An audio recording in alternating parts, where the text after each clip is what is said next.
We're starting to get to the bottom of the Biden ex-presidency and the auto pen scandal. Check this out. This is pretty wild. Just came up just recently, and I was kind of running through some stuff.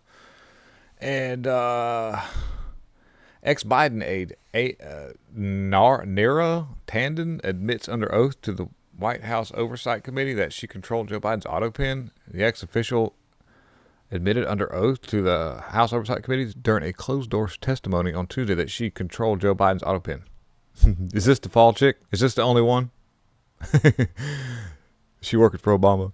Anyways, House Oversight Committee Chairman James Comer recently identified 5 Biden aides who were involved in the cover-up of the Joe Biden's mental decline and auto pen scandal. Director of Domestic Policy Counsel Nara Tanden was brought before the committee on Tuesday and admitted she was authorized to use Joe Biden's auto pen between October 2021 and May 2023. Now, who was doing it in 2024, the night before Joe Biden conceded to the election that was lost because of the fact that he was pretty much done anyways. But because we know that like it was the night before, like as Trump was taking his oath and all this stuff, they were like, so who was doing that? According to the Washington Examiner, Nara Tanden testified that she also was authorized to direct auto pen. However, she denied manipulation or abuse. Really? Because whenever Biden was confronted about several things, now it could have been the fact that she did confront him and he didn't remember because of his mental illness. This is the good thing about having a guy in there that's got dementia and not admitting it the whole time, because then you could be like, we didn't know. You can just play dumb. There was a comedian one time when I was a kid. I used to watch a lot of stand-up on TV, and he was like, yeah, I play dumb all the time. That way I get out of doing stuff. Or something happens. They go, what, are you stupid? I go, yeah. They go, okay. Well, that explains it. You don't get in any trouble. That was cool. If you're just dumb as hell, you can't. Nobody cares. But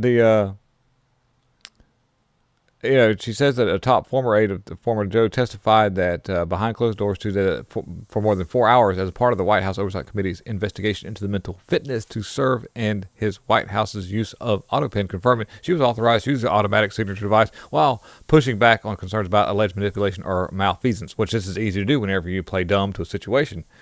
This was the plan all along. Whenever everybody knew that it would come out that Biden is totally a vegetable potato, but at the end of the day, when everything goes all to pieces, all you got to do is pretend like, well, we didn't know. We just didn't know. I mean, like, no, we didn't know even after he was investigated for having illegally obtained all these classified documents and held in a very, what's the word I'm looking for here? Unsecure manner at that home that Hunter was renting, even though they might, just didn't tell him what those in those documents. But then they also found a bunch of documents that were classified being held at the Biden Pen Center, where a lot of money was being exchanged by the Chinese Communist Party. And when they say documents, guys, you got to remember, we've talked about this before, that a document's not necessarily a page. A document is this. Like, I've got documents. This could be a large conglomeration of papers put together. So if you found 2 documents, they could have 1,000 pages of classified information on there. And they found lots and lots and lots. Bill Clinton actually normalized the fact that when you're president, you can declassify things. You remember when he was the unethical containment of documents that were found in a abandoned car dealership, video, audio tapes, all kind of stuff, and it was okay. Obama the same way. Obama left with the most classified documents. Pretty wild. That was my compressor, by the way. That was if you've been on this channel for a long time, that was Whoopi Goldberg. But yeah. So what's she talking about here? Thank you. I just spoke with the House Oversight Committee, Majority and Minority Council. I answered every question, was pleased to discuss my public service, and it was a thorough process, and I'm glad I answered every question. Was there an effort to disguise President Biden's condition? Absolutely not. She's not going to. Asked her about Biden's mental condition, and she said absolutely not. because that's going to be her case. If something comes up and she's held accountable for anything, then she's going to, plead. I was ignorant to the fact that he was not mentally capable, even though Robert Hur did an investigation, like we said earlier, and said, you know what, we can't charge this man with any kind of crimes dealing with these classified documents because there's so many of them that it would make us all look bad. So let's just nip it in the bud. He's not mentally capable of standing trial. So since we're done with that, he's going to go back to president, y'all. The only thing that kept Biden in office was the fact that if they 25th Amendment him, you've got Camel Toe that gets to be president. That would have put the Speaker of the House as vice president in some technicality. Would have been kind of strange, considering the fact that they wanted it. If they was going to do that, should have done it when Nancy Pelosi was still in there. But it was too soon.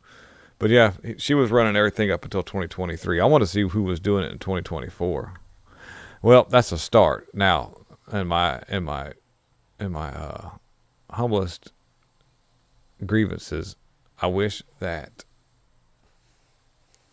we could actually have some arrests and some investigations that are taking place on what was found in the Department of Government Efficiency recently. Big Balls just decided to call it quits. I guess he realizes that there's no point, because all the money they found and tried to withhold, they just figure out any way to spend it. I don't know. But we're going to see. I don't know, guys. This is a really weird time for me as a conservative content creator, because I'm watching in real time the follies of our own side, splitting ranks, dividing each other through our opinions. And, I didn't have to deal with this for 4 years. It was pretty much we're all on the same board. F Joe Biden, get Trump in. Now it's like if I say anything about outside of what's going on with things that are conflictual, just as an opinion and me learning through this, I get all this flack from our side. It's kind of stupid. And we can't get anything done because we got activist judges just like we had in 2016, but this time they're really well organized and nobody's being arrested or demoted yet. So I'm doing my best to kind of like wade through this information and try to figure out how to handle it. And I hope you guys do too, but don't be afraid. Everything will be all right one way or another. Thank you for watching. Have a wonderful rest of the day.